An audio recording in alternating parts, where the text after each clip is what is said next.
De la mañana con 31 minutos, seguimos por acá en Sonora Noticias AM. Estamos reanudando también nuestras mesas de análisis, esos espacios que me encanta y que además pues me encanta las invitadas y los invitados que siempre tenemos porque a profundidad conversamos sobre distintos temas de coyuntura, ¿no? Y esta mañana yo recibo con mucho gusto aquí en cabina a Janet Harrison, maestra en gestión pública y especialista en participación política de las mujeres. Bienvenida, Janet, buenos días. Buenos días, qué gusto verte. Igualmente, feliz año. Ay, gracias, muy helado el año. Pero... Muy helado este inicio de año. Iván Gómez, analista político, bienvenido de regreso, qué gusto tenerte por acá. Y muy bien, bienvenido, feliz año a las dos, Janet, Niria y a toda la gente que nos escucha. Un gusto estar aquí. No, excelente, gracias por estar acá con nosotros. Un año muy frío, me parece también que ha sido en términos, pues en temas de coyuntura, el final de 2024 fue muy movido y lo mismo ha sido el inicio de este 2025. Sucesos muy importantes que marcaron el 2024 en el ámbito político, social de nuestro país, un cambio en la administración pública federal importante, histórico, y vamos a platicar ahorita sobre estos primeros 100 días del gobierno de la presidenta de México, Claudia Sheinbaum, la primera mujer en estar a la cabeza del Poder Ejecutivo Federal. Pues no sé por qué se toman 100 días, ¿no? Pudieran ser 60, pudieran ser, pero generalmente se hace este corte como los primeros 100 días, ¿no? Empezamos, Janet, contigo, si gustas, lo que destaques o lo que te parezca más importante. Bueno, yo creo que es importante partir del punto del nivel de aceptación que tiene la presidenta, que es una forma de llegada, que son expectativas sumamente altas, porque en realidad la ciudadanía tiene mucha esperanza puesta en ella. Creo que es algo que se ha ido ganando con el tiempo. Creo que estos 100 días, como bien dices, están marcados por un contexto internacional muy interesante. Hay mucho movimiento de poder en el mundo. Hubo elecciones en el país vecino, en los Estados Unidos, y eso también ha ido marcando mucho la agenda de la presidenta. Creo que si bien no se puede hablar de resultados en 100 días, porque difícilmente podemos ver algo tangible, sí podemos ver un estilo que está marcando a la presidenta. Creo que ha sido muy intenso. Se han aprobado muchas reformas, se han reformado 35 artículos constitucionales de una agenda que, si bien se planteó en el sexenio anterior, pues ha tenido ciertos matices marcados por ella. Creo que la más relevante fue la reforma por la que se le da atribuciones al secretario de Seguridad Pública.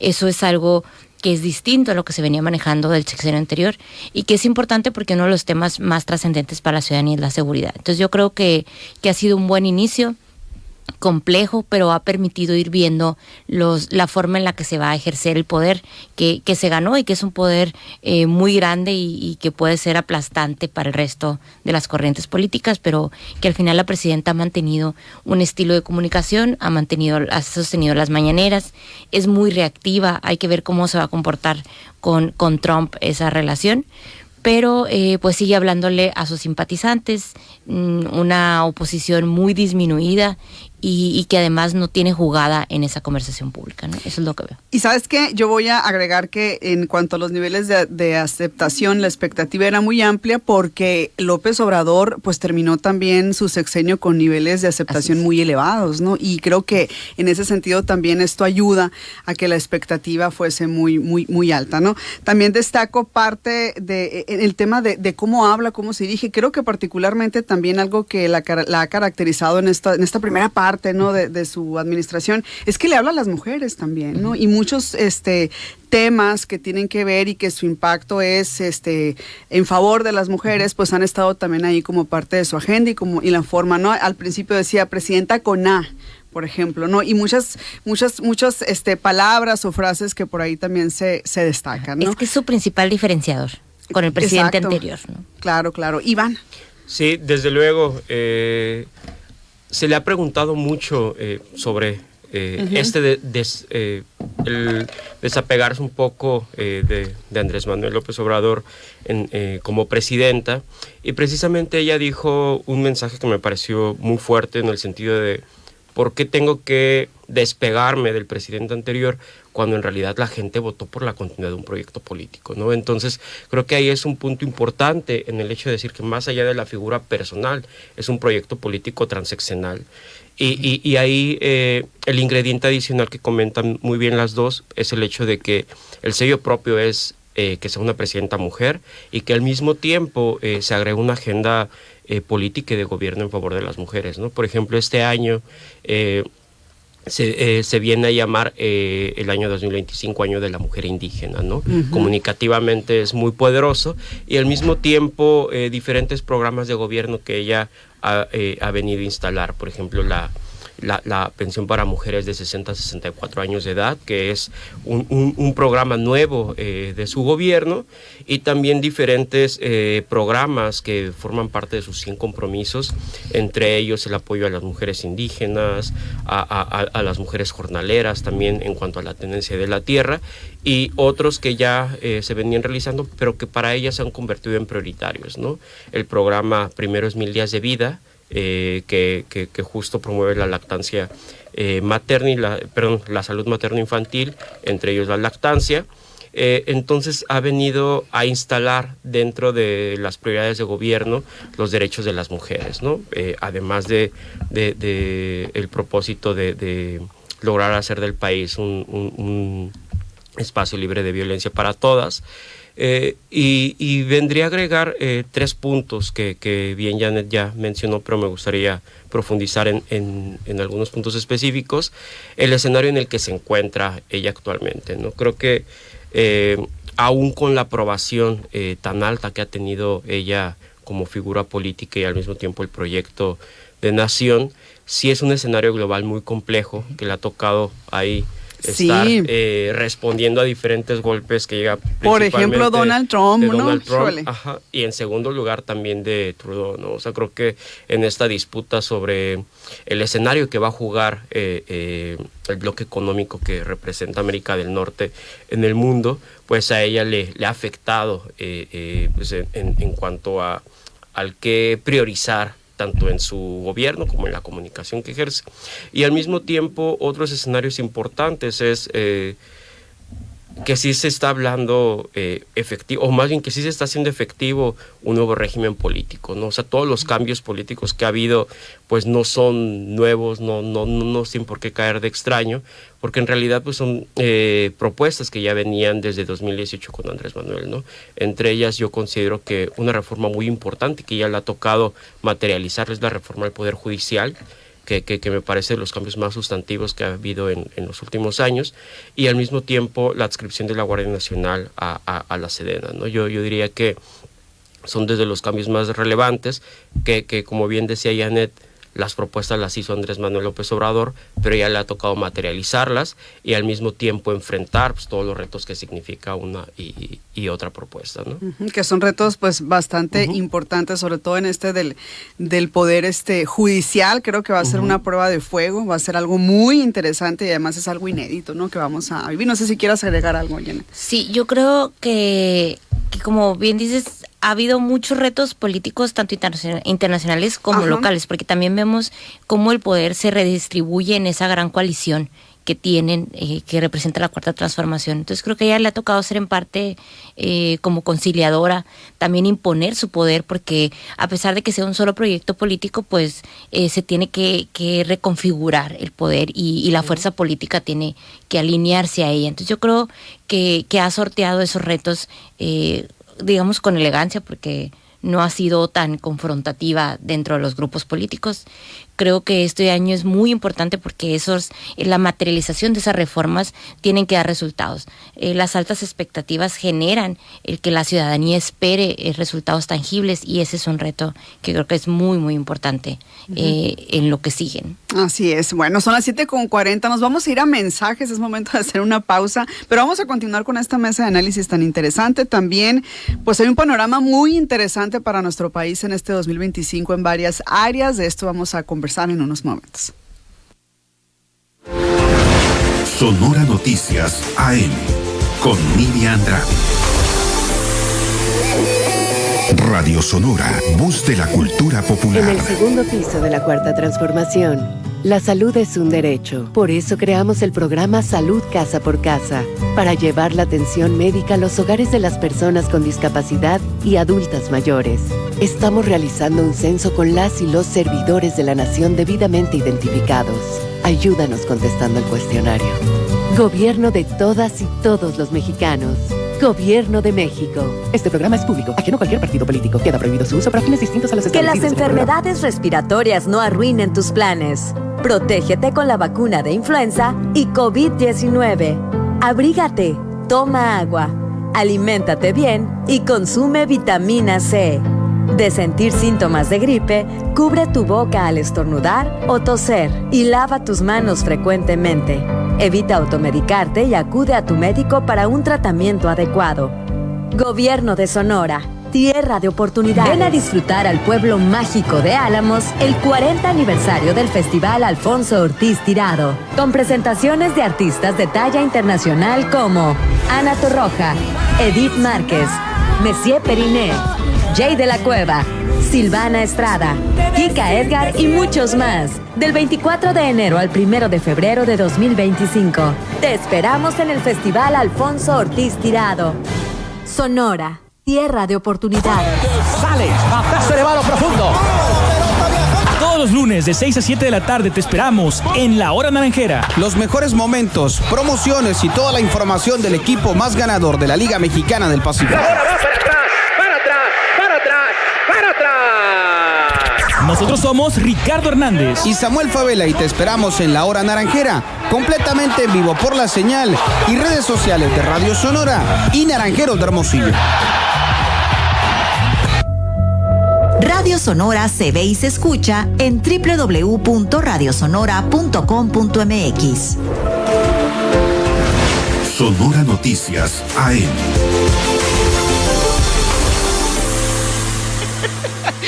Estamos de regreso, son las 7 de la mañana con 43 minutos. Janet Harrison, maestra en gestión pública y especialista en participación política de mujeres. Iván Gómez, analista político, nos acompañan esta mañana en esta mesa de análisis. Es que estábamos hablando off the record, como se dice, ¿no? Antes de entrar al aire, y se vuelven estas conversaciones muy, pero muy interesantes. No sé si quieran destacar algo o si nos vamos ya al panorama de México para este 2025. Me parece que hay varios puntos importantes en el ámbito económico, quizá en política, en gobernanza, derechos humanos, en temas sociales, en las relaciones internacionales, que también era parte del tema que abordábamos ahorita, ¿no? Iván, empezamos en esta ocasión contigo. Me gustaría destacar dos cosas. La primera es el anuncio del Plan Nacional de Desarrollo.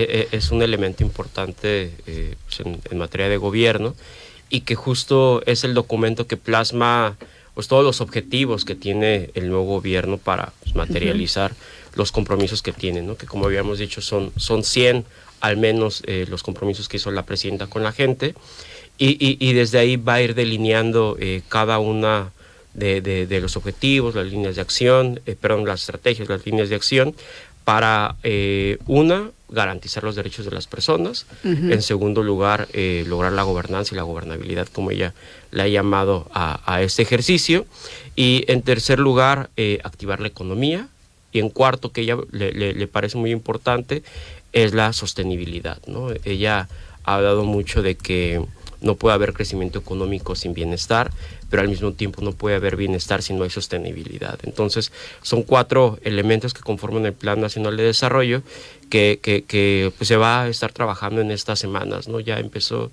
el 2 de enero, los foros nacionales, y concluyen el 19 de este mismo mes, ¿no?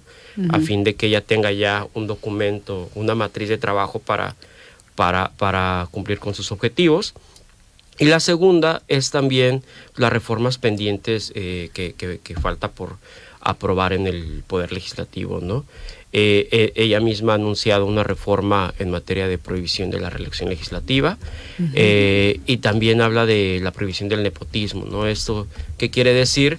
Que una persona que ocupó un cargo no puede dejar luego a su familiar para que continúe en él, ¿no? Entonces va a haber un mecanismo de restricción de este tipo de acciones que se venían haciendo, y otras reformas que ya hay pendientes dentro del mismo Congreso, ¿no?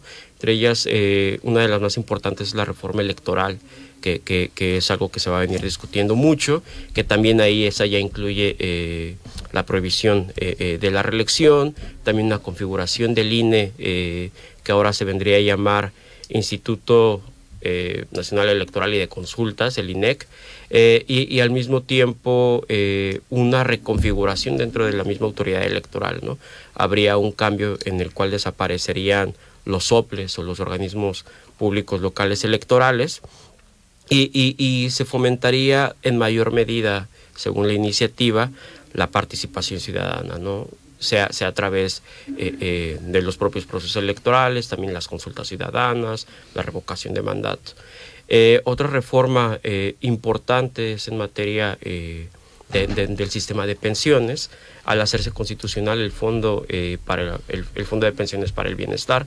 Es un tema muy importante que forma parte de la agenda en materia laboral para las personas trabajadoras, y yo creo que son ingredientes que desde distintos poderes, uno el Plan Nacional de Desarrollo y el otro la agenda legislativa, vienen a terminar de configurar lo que ella le llama el segundo piso de la cuarta transformación, ¿no?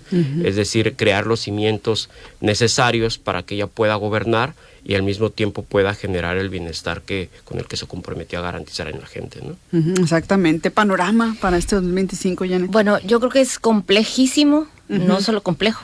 Creo que diría brevemente que el tema seguridad, migración, son grandes temas muy, muy complejos que están causando mucha incertidumbre en la ciudadanía. Cuidar la relación con Donald Trump. Donald Trump es muy explosivo, va a querer dar resultados, y uno de los resultados es estarse confrontando con México. Entonces tenemos que ser inteligentes en eso. Pero yo quisiera centrarme en las mujeres. Creo que hechos son amores. Y si el año va a ser complejo, pues va a ser complejísimo para las mujeres. Está demostrado que cuando hay crisis económicas, las primeras que salen del mercado laboral son precisamente las mujeres.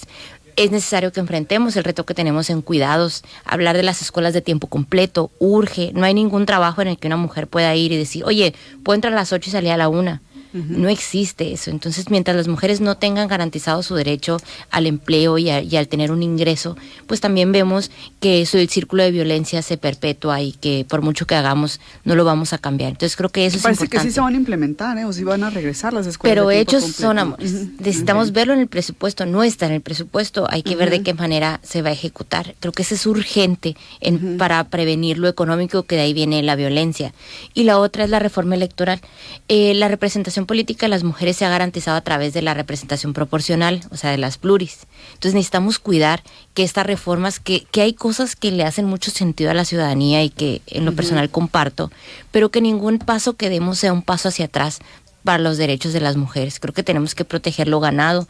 No puede ir un discurso feminista y diferenciador de mujeres sin hechos concretos. Y creo que perderíamos la representación en el Congreso si no se cuida esta parte. Y yo confío en que hay una masa crítica de políticas ya que habrán de defender estos avances, pero están en riesgo y creo que son temas que no están en la conversación. A mí me preocupa mucho que las reformas como llegan, se aprueban y luego y de ahí sigue a los estados, pues, ¿no? Entonces ojalá abriéramos la conversación, ojalá y se retomaran los consejos ciudadanos y consultivos de mujeres, y mujeres desapareció de un plumazo los consejos, y eran esos consejos donde se diseñaba la política pública con perspectiva de género. Es una lástima, en el estado pasó lo mismo. Entonces, ¿de qué nos sirve tener una secretaría de las mujeres si no tiene presupuesto, si excluyó a los propios colectivos de mujeres y además se encapsuló otra vez en la administración pública? Entonces creo que eso va a ser importante. ¿Cómo consideras, por ejemplo, que se pudiera garantizar mediante esta reforma electoral la participación y sobre todo en cuanto al número, ¿no, de las mujeres? ¿Qué se podría hacer, por ejemplo? En materia electoral, una cosa es la postulación y otra cosa es lo que la gente elige. Pues que eso tú es obligas a los partidos a postular mitad y mitad, pero después la ciudadanía ejerce su voto y ahí es donde se descompensa la paridad, porque hay estudios que muestran que los hombres tienen mayor recurso para hacer campaña, o son los que más foguean los partidos de oposición, por ejemplo, y ahí es donde ganan. Entonces ahí perdemos la paridad.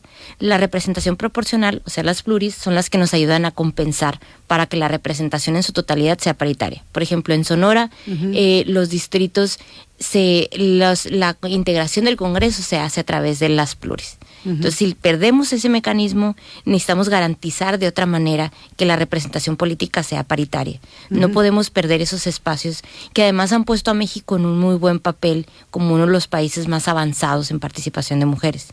Y la otra, pues, es abatiendo la impunidad, tenemos un gran reto en gabinetes paritarios. Ella sacó una nueva iniciativa donde ya está en la Constitución la paridad municipal, pero yo tengo estudios en los que demuestro que la paridad no se aplica ni en el Estado ni en los municipios. Yo y muchas otras, ¿no? Entonces, creo que aquí la clave es que lo que se dice se convierta en acciones. Se ejecute. No sé, Iván, si quieras ahí aportar alguna idea también. Me parece pues interesante lo que está mencionando Janet, ¿no? Sí, en ese sentido, la eliminación de las plurinominales sí es algo... Sí, no más aquí hago un paréntesis porque como se está discutiendo el tema de reducir o eliminarlas, ¿no? Es lo que entendemos, ¿no? En la iniciativa sí se habla de una eliminación de las plurinominales, ¿no? O sea, ese es un hecho y sobre el cual la coalición mayoritaria no se ha retractado, ¿no? Con excepción, por ejemplo, del PT, que justo los más afectados ya en cuestiones ya no solo de mujeres, sino de partidos, pues serían los partidos minoritarios, ¿no? Sin embargo, sí es una propuesta que va caminando hacia adelante, y la presidenta precisamente hablaba de un mecanismo para la Cámara de Diputados que pudiera ser muy similar al del Senado de la República, ¿no? Que es la primera minoría, ¿no? Que es el primer perdedor o el que quedó en segundo lugar pudiera acceder a un cargo de representación también, para que aquellos votos que no lograron ganar pues también pudieran verse representados. Ahí también, y coincido con Janet, la representación proporcional de alguna manera en cuestiones de género, pues es el espacio que daba mayor participación a las mujeres, ¿no? Sin embargo, sí se tendría que reinventar el mecanismo de mayoría relativa para asegurar una mayor participación a través de algo que ya se ha debatido y que sí faltaría fortalecer, que es qué distritos son los que se les dan a las mujeres, que no sean solo distritos perdedores, sino también pues, haya espacios donde sean altamente competitivos, ¿no? Ok, para Sonora, ¿qué también se viene o qué hay de temas importantes? Ahorita yo en el bloque anterior creo que Janet mencionaba el tema migratorio, por ser Sonora un estado fronterizo. Yo creo que en este tema pues habría que estar alertas o estar pendientes porque nos impacta, ¿no? Enormemente, o quizá más que otras entidades, por la situación geográfica, política en la que nos encontramos. En el ámbito económico también el tema de inversiones. No sé si por ahí algo que les gustaría a ustedes destacar. Yo creo que en este momento político está muy alineado lo nacional a lo local. Y vemos cómo en el Congreso se legisla únicamente lo que se legisla en el Congreso de la Unión, y el Ejecutivo ha tenido que ir siguiendo una inercia, porque es una inercia que está acaparando casi todos los recursos. Entonces es un año económicamente complejo. Yo no soy economista, pero en eso coinciden quienes sí lo son.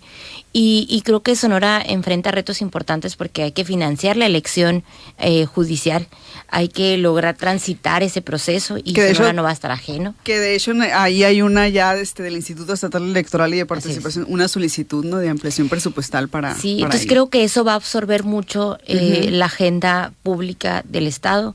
Creo que el gobernador ha sido hábil en cómo ir sorteando o surfeando esas olas, pero creo que hay un campo de oportunidad. Sonora necesita formar cuadros de mujeres, necesita formar qué va a pasar en la siguiente elección. Obviamente no se trata únicamente de eso, pero la inercia va a que se empiecen a perfilar, entonces el cuadro político va a ir moviendo las estrategias de acomodo en el gobierno, por ejemplo. Entonces creo que debería de ser tiempo de las mujeres. Ojalá y viéramos fotos que no sean un contradiscurso de este eslogan político, ¿no? Y que sí haya verdaderamente oportunidades para ellas, salvo pocas excepciones, pues vemos que sigue siendo un panorama político muy masculino. Ojalá el gobernador se rodeara de más políticas. Creo que tiene algunas importantes, pero ese es un campo de oportunidad. El resto yo creo que va a ser medio inercial a lo nacional. Ok, Iván, para Sonora. Para Sonora agregaría otros temas, por ejemplo, finalmente Sonora se está volviendo un estado que tiene cada vez mayor presencia a nivel nacional. Uno de los proyectos emblemáticos y que forma también parte de los compromisos de la presidenta es el Plan Sonora de Energías Sustentables, ¿no? O sea, fue una propuesta que inició el gobernador con el presidente Andrés Manuel, pero al mismo tiempo la presidenta Claudia lo ha retomado y que forma parte de sus proyectos estratégicos. Ahí sí es uno de los puntos que yo diría tendría que valorarse cómo viene la agenda del presidente Donald Trump. el sentido porque es una agenda que él no comparte tanto, ¿no? La agenda de energías renovables. Entonces sería bueno analizar cómo viene para el futuro próximo esa agenda, ¿no? Y la otra, el tema migratorio, que a final de cuentas sí, Sonora es un estado que se afecta mucho, dado que es una entidad fronteriza, y ha habido muchas señales de alerta tanto en el país como también pues, con el ejercicio de comunicación que hace Donald Trump, ¿no? En cuanto a las caravanas migrantes. Entonces sí es algo que nos va a colocar en un escenario de bastante observación y que finalmente en cuanto a la relación bilateral que hay entre México y Estados Unidos, pues hay dos temas que para el presidente Donald Trump son fundamentales, ¿no? Uno, hoy hacemos la violencia, y ahí agregaría el tema del fentanilo, y la otra, la migración, ¿no? A mí me parece muy curioso el hecho de los mensajes que ha dado, ¿no? O sea, lo que comentábamos detrás de los micrófonos sobre el papel que juega Canadá en el sentido de ser el estado número 51, ¿no?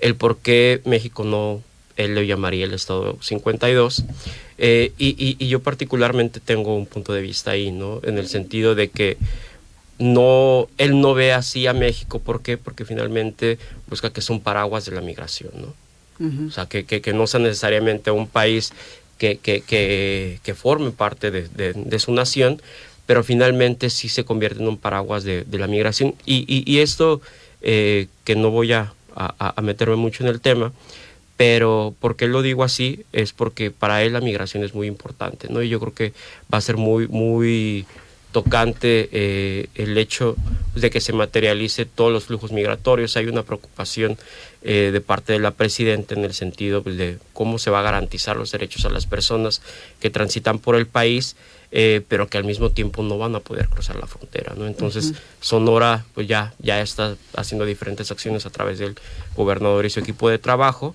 Entonces va a ser uno de los principales temas que también se van a ver. Sí, y que seguramente vamos a estar analizando, ¿no? En los próximos meses por acá. No sé si tengan algún comentario ya para cerrar, Janet.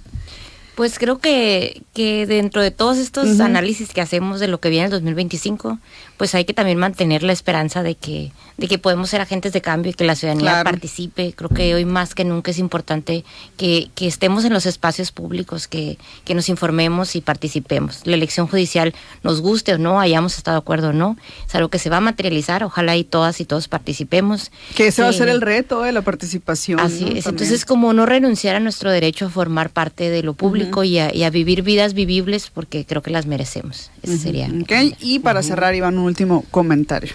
De la misma manera, creo que iniciamos el año con bastante esperanza en que las cosas puedan seguir circulando de mejor manera. Tengo buenas expectativas en cuanto a la elección judicial. Es un proceso muy complejo, único en el mundo. Inclusive se le ha comparado con el caso de Bolivia, pero inclusive es más ambicioso que los mismos procesos de elección judicial en ese país. Entonces viene a renovarse ya no solo la clase política pues, que ocupaba tanto el poder legislativo como ejecutivo, sino también la clase política que se había tejido dentro del poder judicial, ¿no? Entonces creo que también una renovación de estos grupos también es importante y pudiera ser de beneficio público, ¿no? Muy bien, pues ahí está. Entonces yo quiero agradecerles especialmente su presencia esta mañana. Es la primera mesa de análisis que hacemos en este espacio del año. Entonces, enteramente agradecida por la participación de ambos. Muchas gracias, Janet Harrison. Gracias, Iván Gómez. Pues que no sea la última vez que coincidamos, ¿no?